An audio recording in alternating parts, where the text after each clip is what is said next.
9, 8, 7, 6, 5, 4, 3, 2, 1.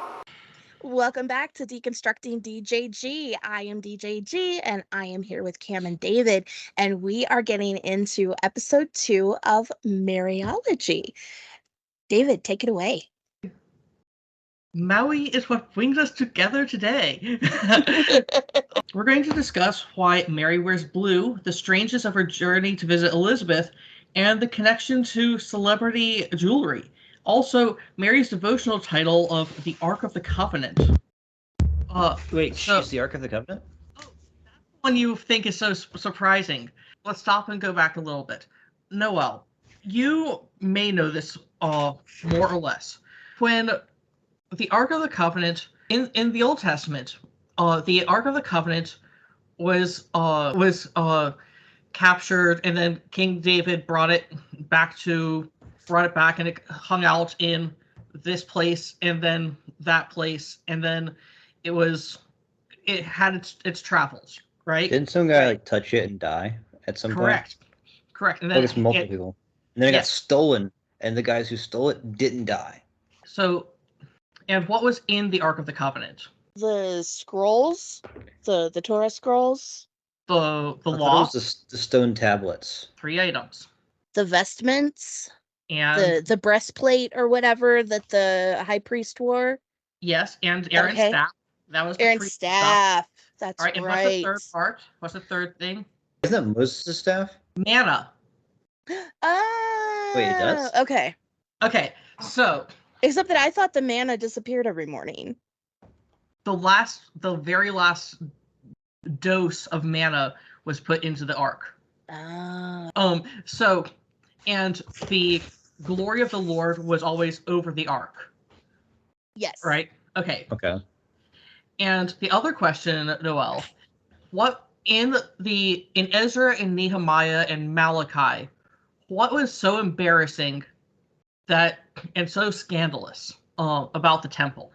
So you mean the 3 books of the Bible that I have read the least? Was it not the right size? There was a prophecy that the glory of God would come and dwell in the temple, and then the temple was built, and the cloud of smoke did not show up. Oh, okay. This is one of those super detailed things that it's like, ew, this is the second temple was not like the first. That is correct. So the first temple is Solomon's temple, right? Correct. Was the Ark of the Covenant in Solomon's temple? Yes. Okay. So here's the next question. It was given that the journey Mary took had the same contours as the Ark of the Covenant because that's what Luke wanted her to take. And what does he do towards the end? He ends with a presentation at the temple, which Luke is counting as the fulfillment of the prophecy that the glory of God would enter and the Ark of the Covenant would re-enter the temple. Right. That is what the giant Ark of the Covenant, Mary's Ark of the Covenant context is. Okay. Gotcha. So the physical Ark of the Covenant was supposed to be there, right? And there was supposed to be the glory coming down. So instead of that happening, the human manifestation of the Ark of the Covenant came in with Jesus as the glory of God in order to enter the temple, right? Correct. Oh, right. Okay. Now, so that's why they have her doing the traveling to Elizabeth then. Is they need No. We have to unwind it one more time. Okay. What statements are made by Luke about the relationship between Mary and Elizabeth? I know that whenever Mary and Elizabeth first met, their babies jumped in their wombs, and they're like, "That's a big deal." Yes. Don't know why. All right, that's a big deal. We're gonna get to that. I guess John detected Jesus before all this stuff happened. We're gonna get to that. That's all I really know. Although, what relationship did Mary and Elizabeth have? I want to say they're cousins / sisters. The word that Luke used is kinswomen. However, that is impossible because one was of the tribe of Judah and the other was of the tribe of Levi. Right. Aren't Levi not supposed to? They're supposed to be to keep their own thing going. They're kind of like the royal. They're the priests, or is that someone else? Correct. So they're supposed to keep it separate. So it's a class system, right? Yes. It's sort of.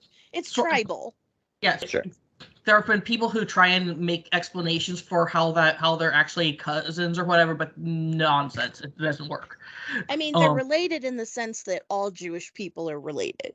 So like 66 cousin, fourth removed or something like that? At most. But then why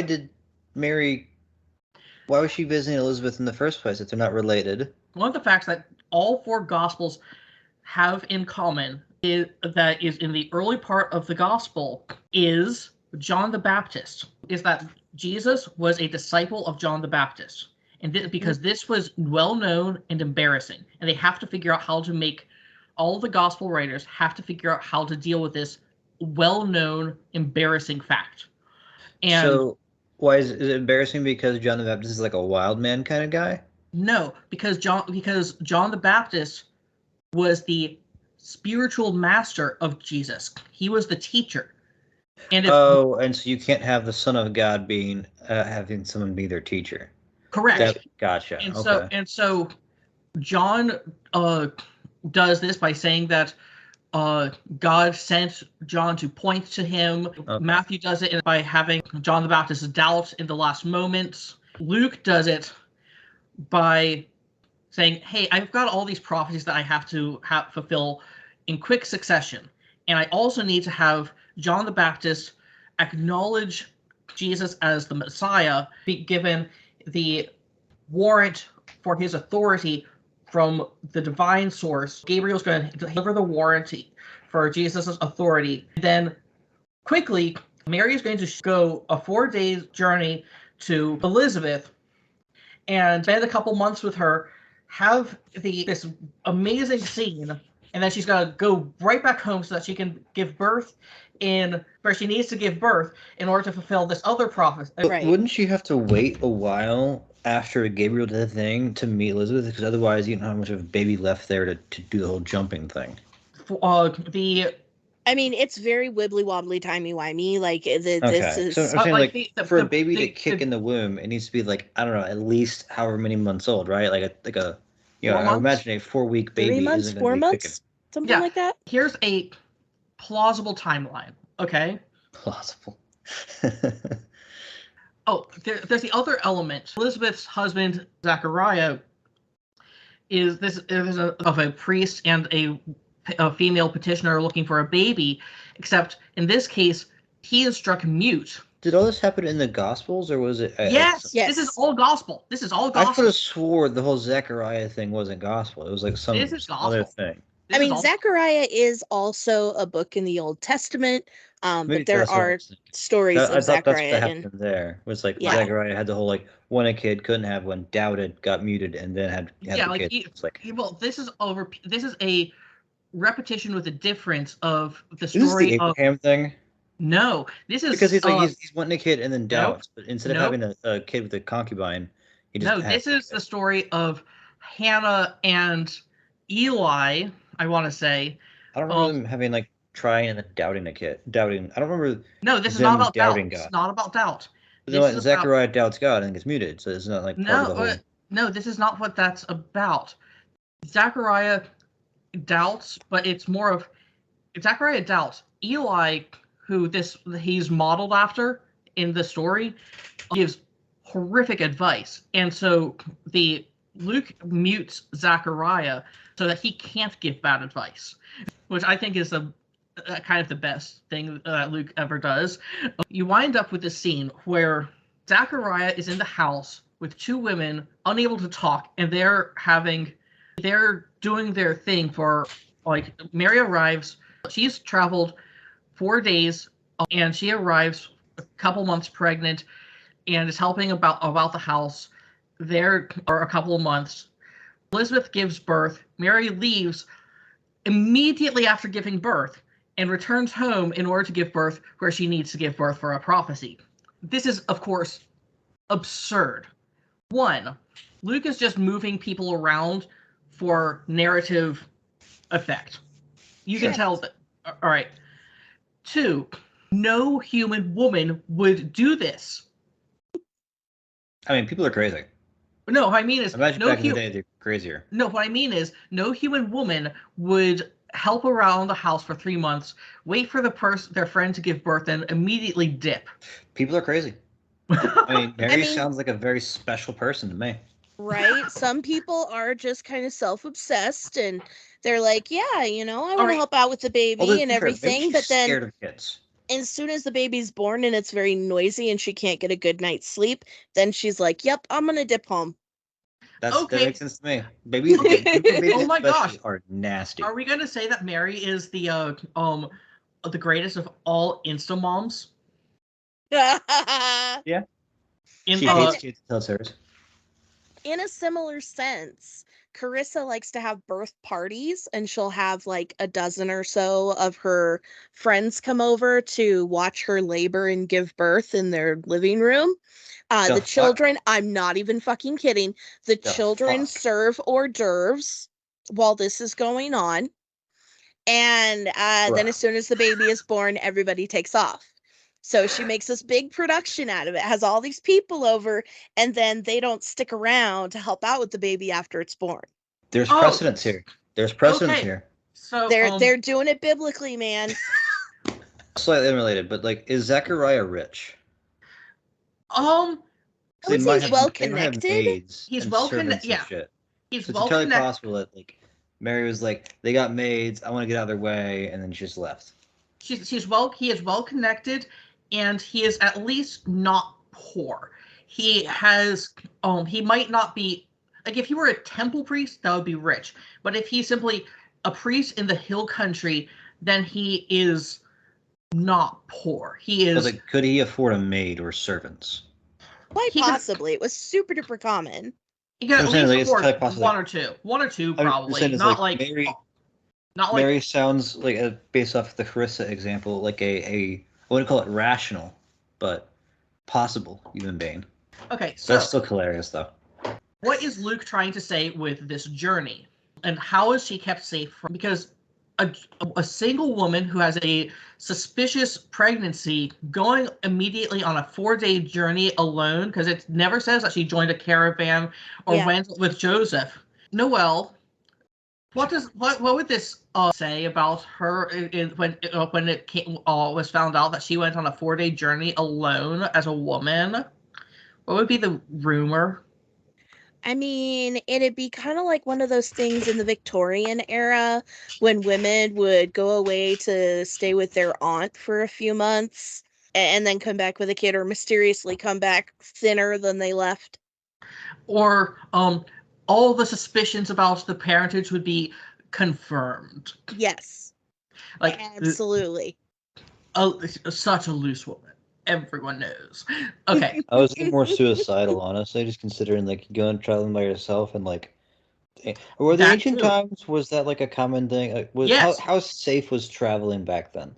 Well, Jesus has at least one parable I can think of offhand about people being beaten on the side of the road. Was she being like incredibly like just dangerous? This was stupidly dangerous. This was correct. Okay. So what is Luke saying about this being about this journey being something that she just did without any worry and care? She would have been supernaturally protected. Yeah, I was gonna say the exact same thing. Something about like God protecting whatever. In the same way that the Ark of the Covenant was supernaturally protected because like untouchable. But it's a mimic and bites back. Right. The supernatural baby inside of her acted as a protection against evil spirits, people with evil intention. Supernatural child was someone who lived in the sky and was going to live in the sky, and so on and so forth. That means that there is a sense of blueness to it, because the sky is blue, the vault of heaven.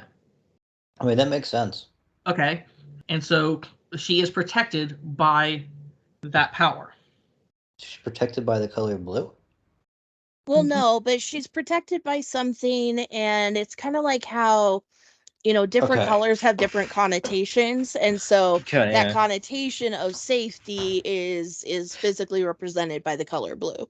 Right. I'm going to assume that we're talking about like the when we're saying like the connotation of blue, we're talking about then or now.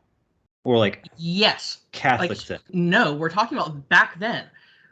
Within 100 years, the color blue was associated with the color blue was associated with the celestial realm, and Okay.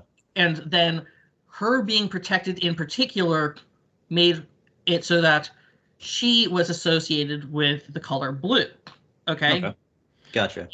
And so then you have, because the child inside her protected her from all evils. Right. All right. And you then wind up with the next step. She's going from place to place. Now, in the literal world, not in this mytho world or the world of Luke, was she ever wearing blue? No. Mm-mm. Peasant women did not wear blue. No, it would have been like, tan, cream, right? White. Well, not white, but like off-white. Dust white. Right. Yep. Blue is a fucking expensive color to make. I want to say because like you can only get it from like specific shells of like some that sort of. That is exactly correct. I want to say snail, but I don't actually know. Right, but it is real hard to do. So yeah. In this, but the association of it with her began very earlier, and so she's protected by this celestial blue. Again, Elizabeth is old. She is like 60, postmenopausal. Mm-hmm. Now, again, if you have a older woman friend who post-menopause has one last egg work, I don't know if this is actually a possible medical miracle, but let's say it is. Probably. Obviously, Elizabeth thinks that this is a miracle. This is not, like, you cannot fault her for that. Mary is there thinking, well, I was literally told that this child is special and a miracle. And her child. Right. Mary's child. Right. Mind you, of course, that this meeting cannot have happened. And it cannot have happened because she probably, I guess it would be irresponsible to make the trip in the first place, and she's also not related. Correct. But in this hypothetical scenario, Mr. Propagandist who's trying to make stories make sense and trying to fix the situation with John the Baptist doesn't look as embarrassing as it does. I still don't understand why John the Baptist, because like I don't get why that's embarrassing. Because like in the Gospels, my understanding is that Jesus meets John the Baptist like once. Mm-hmm. And so he's like you really can't call him the teacher then, or is this my evangelical reading of the Bible? Yes, it's that. Okay. We'll have to get to John the Baptist. So the situation with John the Baptist is, by the time these two great teachers meet in the womb, recognizing each other, that's a great fiction that Luke created in order to appease the people who love John the Baptist, but also say that he's not as important as Jesus. Yeah. And then Mary had to be shuffled back off so that she could give birth in the right place. Now, that's a lot of effort just to go ahead and make one guy less important. Why can't they just write him out? Because everybody knew about him. You can't just write. It would be like people trying to write Trump out of American history at this point. Yeah. You can't. Okay. You just can't. I mean, you could, but it wouldn't reflect reality. Right. People would know that it's a lie because they're like, that's missing. Okay. This is back in the day before like printing presses, so it's like I feel like there's also gossip networks, and there's gossip networks, and there are people who you're wrong. John the Baptist, I don't know the guy, And there are official records because he was executed. He was publicly executed. There are official court records. You can't fix that. You can't fix. We actually have records of John the Baptist. Yeah, there were actual court records. He was executed. He was. I thought it was like the rest of the Gospels, where it's all like none of it made sense and there was no actual backing for it. Well, I didn't realize he was actually. I thought he was like some like guy that just like, oh, he probably was John the Baptist. And I actually think they were like, yeah, there was a dude. He existed in this guild. He was definitely a real person. There are actually people who still follow John the Baptist as their prophet. So, what I can't help but wonder, who do they think he was saying was coming? Because if they're still following him, then clearly the guy hasn't come yet. I don't understand that's its own thing, and I don't entirely understand what their deal is. Okay. People are weird. Because it's kind of like how there's there is a record of his death. There is a record of him getting in trouble, but most of the stories of his life are fables and part of the eating the crickets and everything, and like living oral in the tradition desert. and all that good jazz. Because it's kind of like the unofficial stories about, say, Mark Twain. Oh, there's a lot of those. Yeah. How much of Mark Twain's life actually happened? Right. How much of George Washington's life actually happened? Oh, he totally never told Probably a lie. some of Come it. on. Yeah, it's like that. It's like how much, like, everyone knew that there's a John the Baptist and that he was killed in a certain way. Right. And that he was also Jesus's teacher, dude, person. Right. And that what Jesus was teaching is related in some way, similar to in some way what John the Baptist was doing. Different also in certain ways, but the differences are things that you have to be super into to figure out. Is this Catholic inside baseball or just like early Christianity inside baseball? Early Christianity, early Messianism inside baseball. Gotcha. In any event, so Mary goes, and then she keeps all these things in her heart, and then they take Jesus to the temple for circumcision, and this is deeply weird because I thought Jesus was perfect. He should be born without that skin flap if he was perfect. He shouldn't need to be circumcised if he was perfect. Noelle, I have a question for you. Yes. Why is this not compatible with Matthew? Do they circumcise kids at 12? No. Okay, then I have no idea. It's at 18 days. No, 8th. 8th. God, I'm ridiculous. It's the 8th day. This is not compatible with Matthew for a very obvious reason. Is Matthew the first gospel? Yes, it is. I completely. Matthew, Mark, I'm a little John. ashamed that I don't even know. Chronologically, they were written in Mark first. Yeah. So the fun thing about the timeline in Matthew is that, like, after Jesus is born, they give Jesus his genealogy and everything. There's the pilgrimage of the Magi, the flight to Egypt, and then coming back to Nazareth and everything. And so Jesus is a child at this point when they come back to Nazareth. Meanwhile, and I think it actually says in those days, John the Baptist came preaching in the wilderness of Judea. So he's already a fucking adult while Jesus is a child, rather than them being born within a couple of months of each other. That's one element, but the other element is that Jesus could not go to the temple while he was fleeing to Egypt.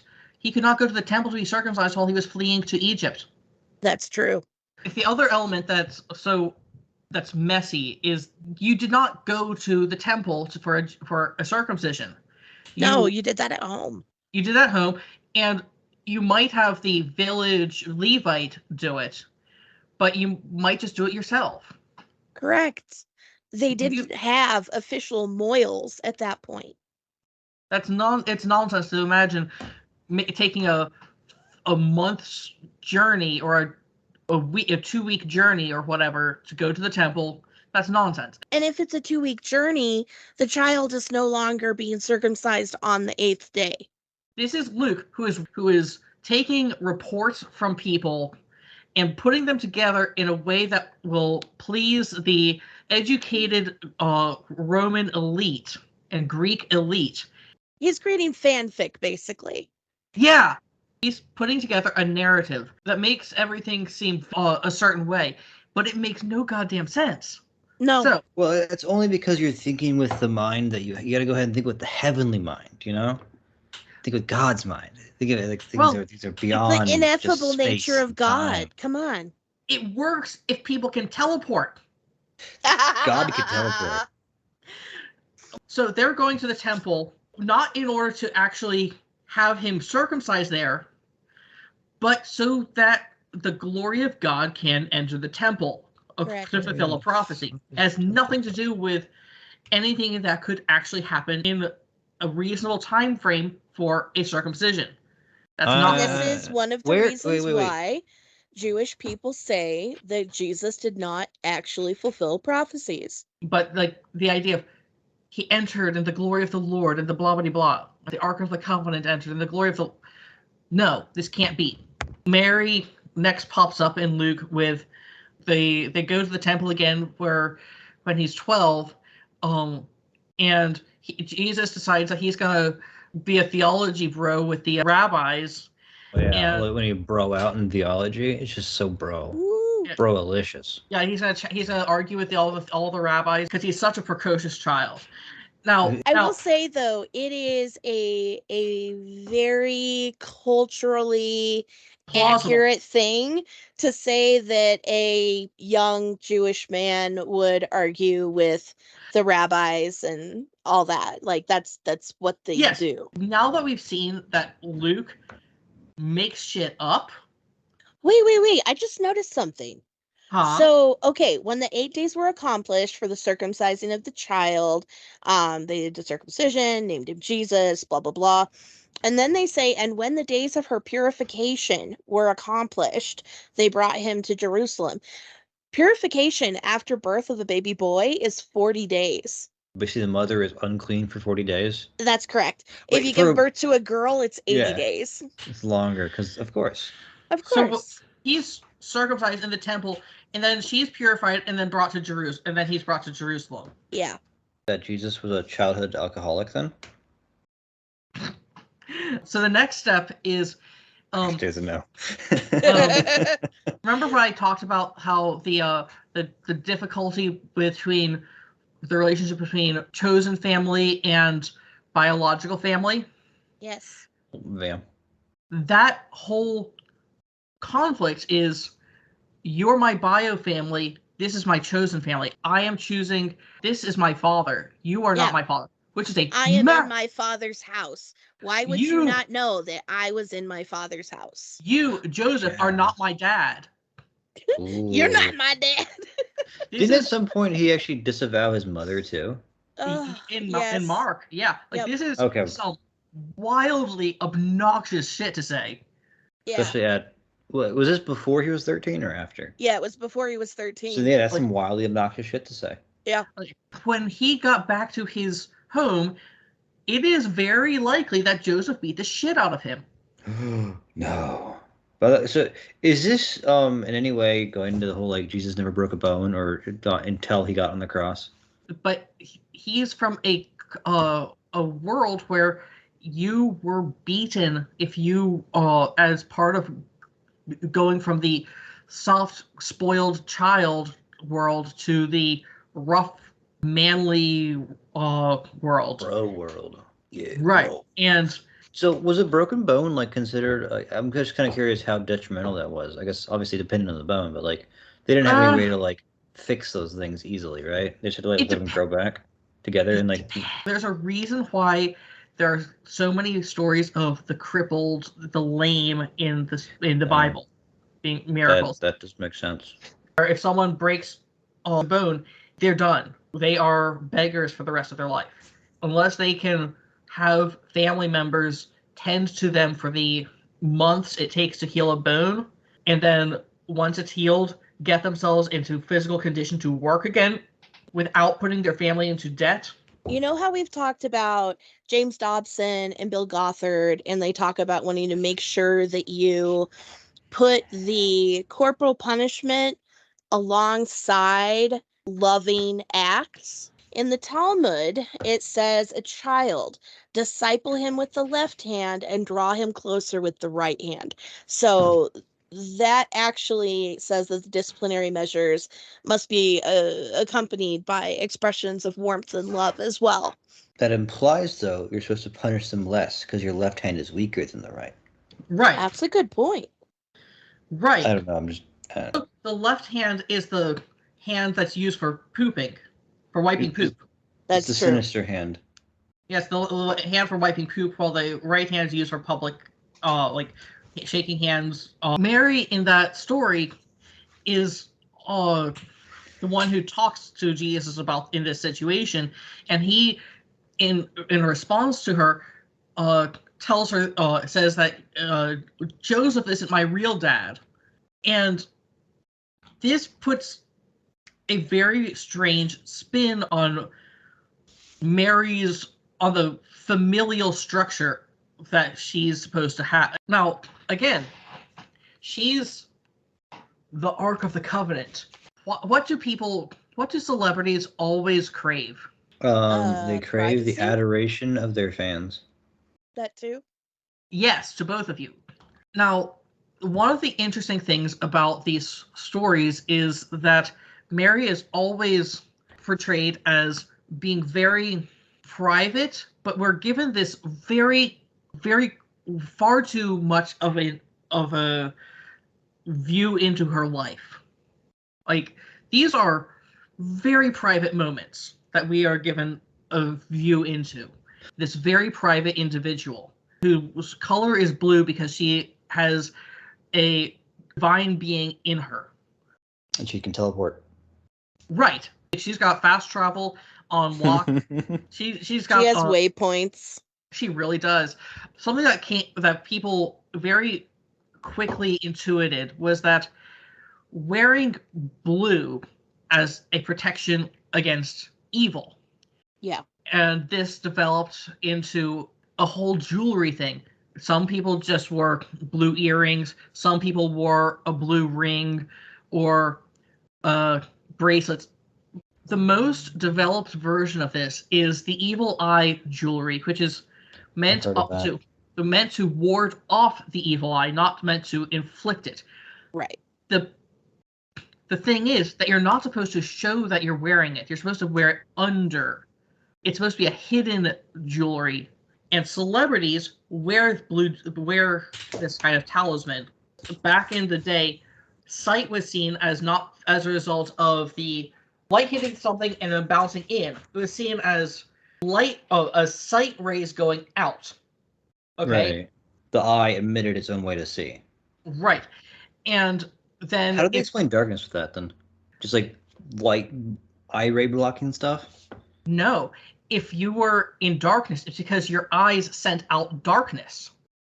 Interesting. I don't know how that tracks, because it's like at night you'd think like... Don't ask me to explain you the like ancient convince world. your brain to like send out light rays, but your brain doesn't. Like, what the heck? We're thinking of this in terms of photons and waves.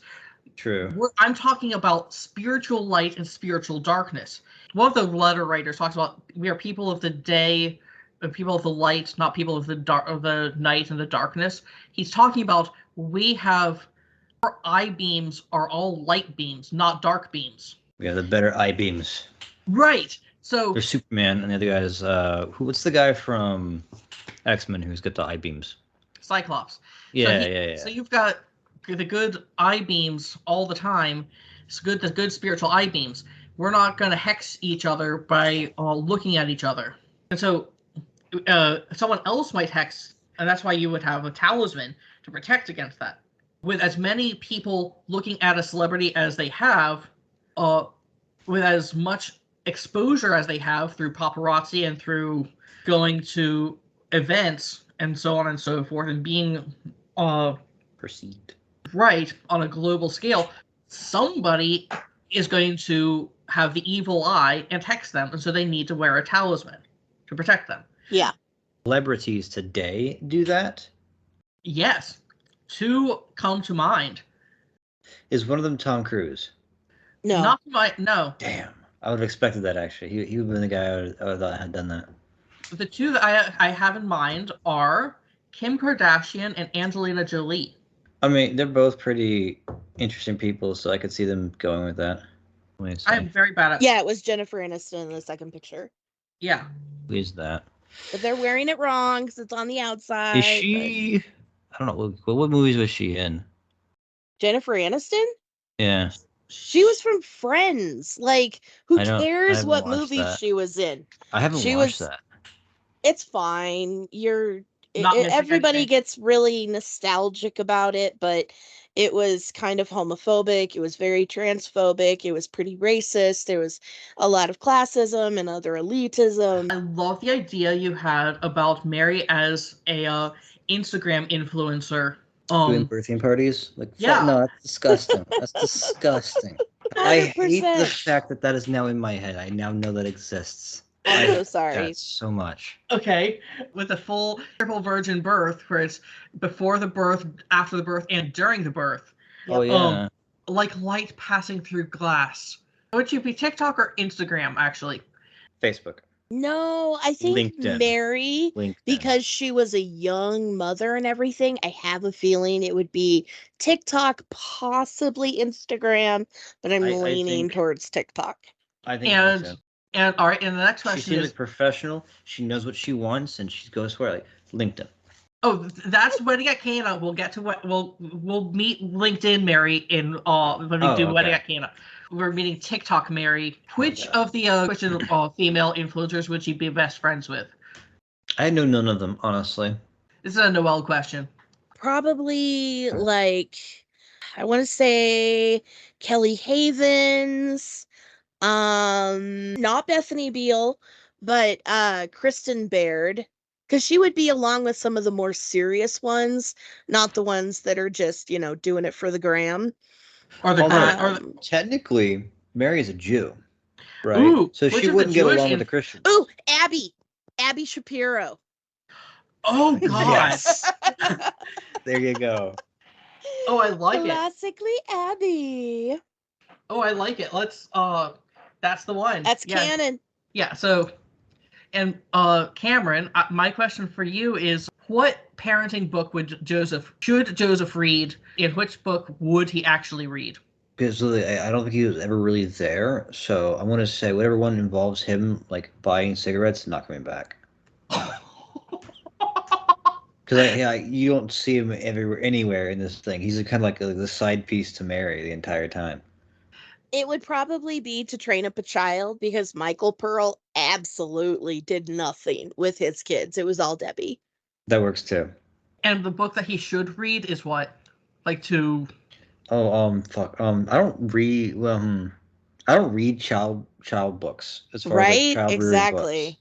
The one that would be recommended amongst evangelicals for a child like Jesus would definitely be The Strong-Willed Child. Oh God! Well, no, you can't do that on Jesus. Jesus is special. I guess Atomic Habits, but it's only because I only read like a third of that thing.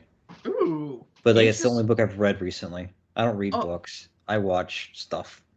Well, he was illiterate, so this is kind of a moot point. Shit. Damn. So I guess the ABCs would be a good place to start then.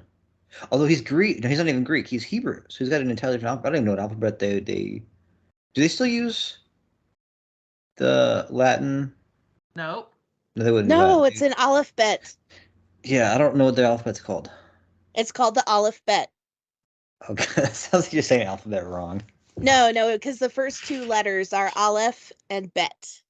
Oh, gotcha. So it's like saying the AB instead of the ABCs. Okay, gotcha. Yeah, maybe if you had someone read it to him. Children of emotionally mature parents. I think that would probably be good. Ooh, that would be good. So have someone read the Children of Emotionally Immature Parents to Joseph over the course of a couple of weeks while he's working in his workshop. God, I still am not Jesus' true father, could be considered an emotionally immature parent. He does a lot of the same things.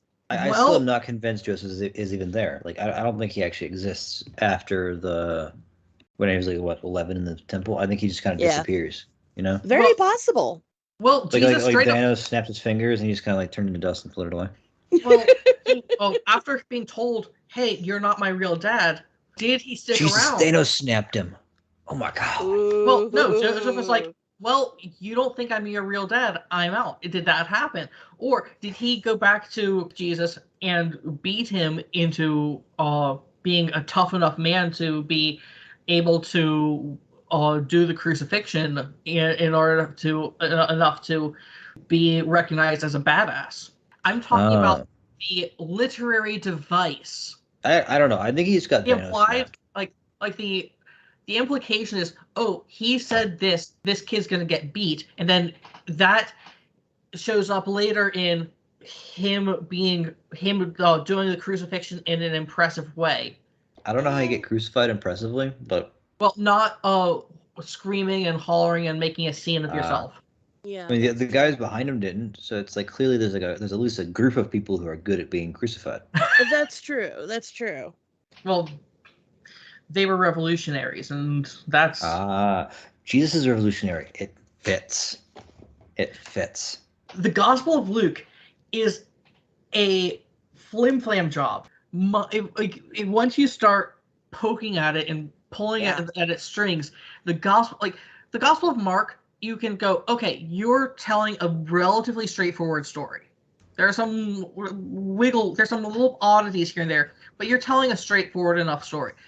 Matthew, again, you're telling a story where you're making very clear where you're doing stuff that's odd and not straightforward. You're giving very clear markers.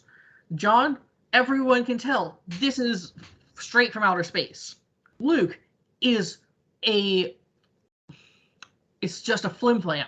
This is propaganda of the highest order. Most of Maryology comes from the Gospel of Luke, but the Gospel of Luke is so full of absurdities that you poke at the story to see, does this make sense as history? Does this make sense in terms of its own narrative? That you realize, oh, this is just a spin job to make Peter and Paul actually like each other. This is just a spin job to make John the Baptist not as important as he actually was. Oh, and then once you try and unspin to untangle what he's saying, the whole gospel just collapses. They don't work as narrative. They work as scenes. You have isolated moments that you're basing a theology on but suddenly the gospel you're basing your theology on falls apart because it's not actually rooted in something that you can trust. That once you start poking at his stories and trying to figure out, does this make any goddamn sense? It all falls apart. And then Paul, by the reasoning that Paul uses, any woman in the Old Testament is a signifier of Mary. Paul's argument about types and figures and antitypes in the any woman in the Old Testament can be a signifier for Mary. And Paul says this. Well, he uses it for Christ, but the same logic applies for Mary. Because, okay. For example, JL is a image of Mary because she is an image of the woman who destroys the serpent, the evil one. Killed Sisera by leading him to fall asleep with milk. Him. Yes, but she used womanly guile and leading him to fall asleep with the path of humility and submission. With talking about Sisera and JL, a video by Sarah J. Ruthless. She does drunk Bible stories on TikTok, and she did one most recently about JL, and very much epitomized that. But every time she read Sisera, she also had a clip from the musical Chicago, Cicero Lipschitz. Yeah, like. Oh my God, Cicero. Whenever I hear about how Christian women are called to be submissive, blah blah blah, pregnant, right? I think that is what JL was. JL was the submissive wife, the submissive woman. Wait, I didn't think she was married to Sisera though. No. She was not. Sisera was a foreigner, basically, who had just finished warring. Yeah, but she was submissive. She lived the path of submission. Staking someone to the head does not sound very submissive to me. No, but she lured him in with he asked for water, but she brought him milk and a blanket and a pillow. And once he was asleep, then she staked him in the head.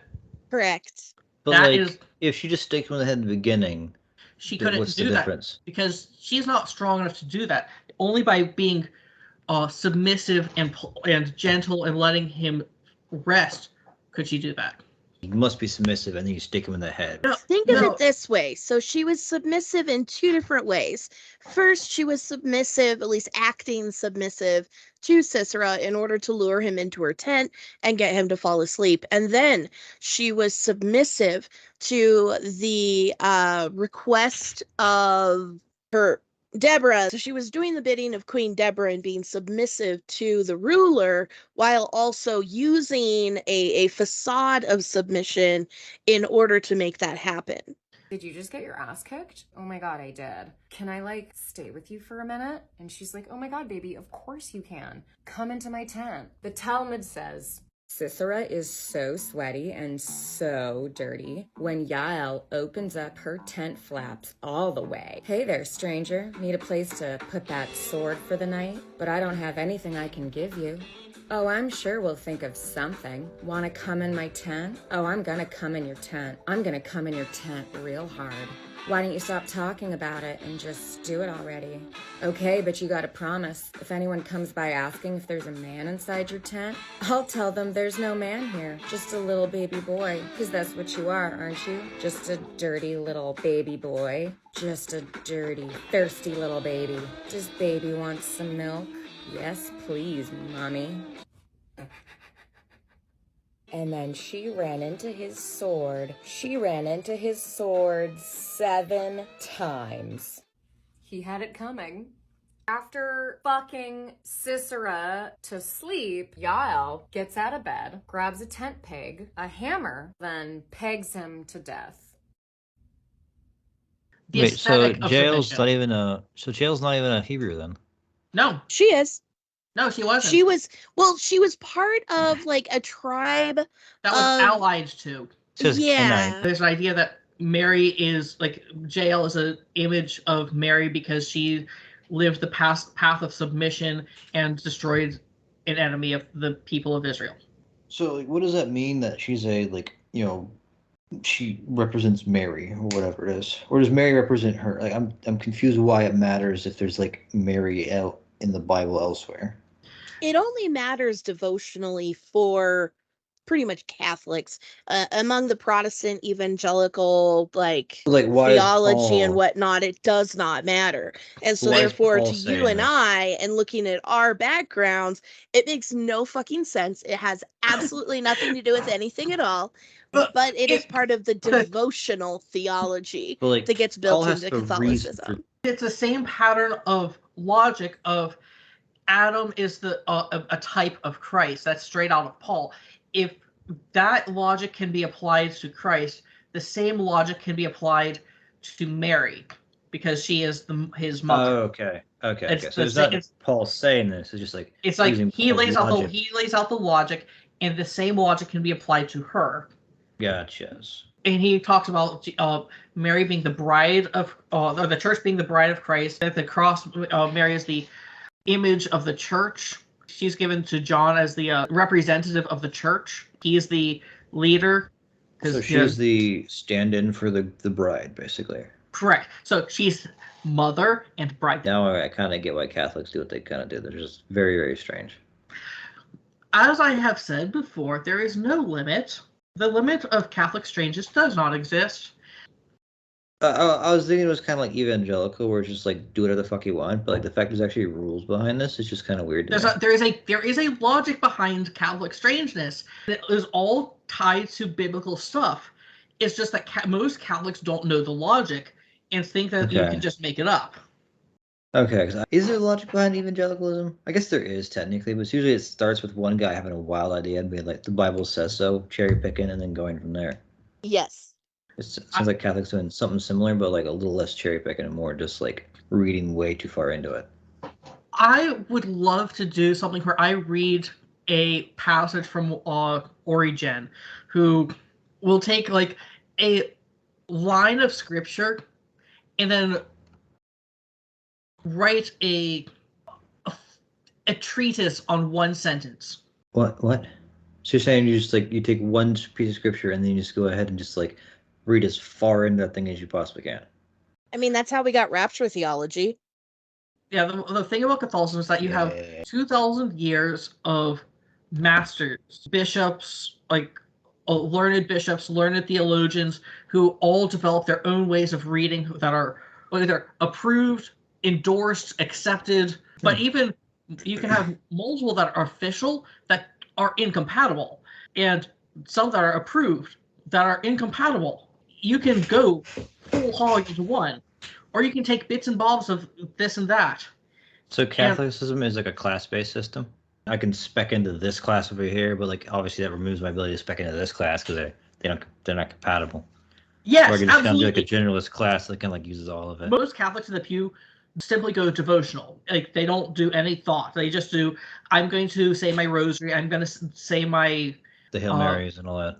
Right. That's the standard Catholic spec. If you are studying scripture or you're studying in theology, most Catholics will go Aquinas because he was given official status. Ooh, fancy.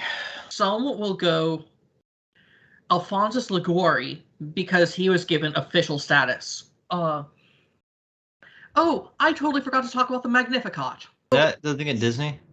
No, yes. That's Epcot. Oh, okay, never mind. Magnificat is my soul proclaims the greatness of the Lord. It's the problem with Mary. There's so much Mary, you just can't get it all out there. I wanted to get the weirdness of this story of the Elizabeth visit out because it's so weird. But the Magnificat is at least something where Mary is illiterate. She is a peasant. Yeah. She did not spontaneously compose a poem, an elegant poem in Hebrew verse in response to a shocking revelation of, hey, you're going to be pregnant because good and Holy Spirit is going to make you pregnant. Don't be afraid of this. She did not spontaneously compose Hebrew verse, drawing on the prophets, on the Song of Hannah, and so forth. Mm-hmm. This is an invention of Luke. I mean, with the power of God, anything's possible. Right. But this is an invention of Luke after the fact that's put into her mouth. So essentially Luke was saying that, hey, she got told, yo, you're pregnant, and she just busts into song. Yeah. He put those words in her mouth in order to prove that the Spirit made her pregnant was the Spirit was the God of Israel. And how does that prove that? Like, how does I don't know, the concept you're forcibly impregnated and then suddenly forcibly singing? Because those are prophecies from the Old Testament saying, hey, you've done all these things and therefore they will happen now and are about to happen. And then when she goes to the temple, the same thing happens with the people in the temple. They spontaneously burst into song, and they have their own series of songs that he puts into their mouths filled with Old Testament prophecies to prove that God is speaking through them. Say, this baby is super special. I mean, I get that, but it feels so, I don't know, contrived. So we've been looking at why Mary is blue. She's got the protection of Jesus. That is why she is the Ark of the Covenant. There is so much devotionally that gets pulled out of Luke, which is effectively fanfic. But we love him anyways. And so we are diving deeper and deeper into this intense onion of layers about Mary and all of the different facets of Mary and the different ways that she can be used in a devotional sense to kind of both humanize and somewhat deify her, like not as an actual god, but to give her heightened status, sanctification. As we wrap up today, what, if you can give us a little teaser, are we going to talk about on the next Maryology? Are we going to get into the Magnificat at that point? I want to jump into the wedding at Cana. Ooh, that's a good one. That's a good one. I love this. I'm going to especially talk about John Chrysostom. He is super problematic in a lot of ways. Aren't they all? When he's good, he's good. When he's not, he's not. If you know, you know. Well, I'm not Catholic, so I don't know. I imagine a lot of Catholics don't know either. No, a lot of Catholics don't know. It's real bad when he's bad. He has some of the lowest Mariology of all of any Catholic. When you say low, do you mean like as far as not a deity or a saint, or just like she's a harlot kind of stuff? He's not Martin Luther or Calvin or any of them. Yeah. He would put her on a different part of TikTok or Instagram. No, he put her on LinkedIn. Interesting. Not OnlyFans, LinkedIn. Like she's That's what I was thinking, because like, anytime I hear low, it's like, well, someone sings low. Usually, it's like it's always like a sexual thing for some reason. No. Friends in low places. Low. So that wraps us up for this week. Of course, we love it if you like and comment. Of course, share us with your friends. You can find our socials on our YouTube page or in the episode notes if you are listening on one of our other platforms. Thank you so much. Have a great week.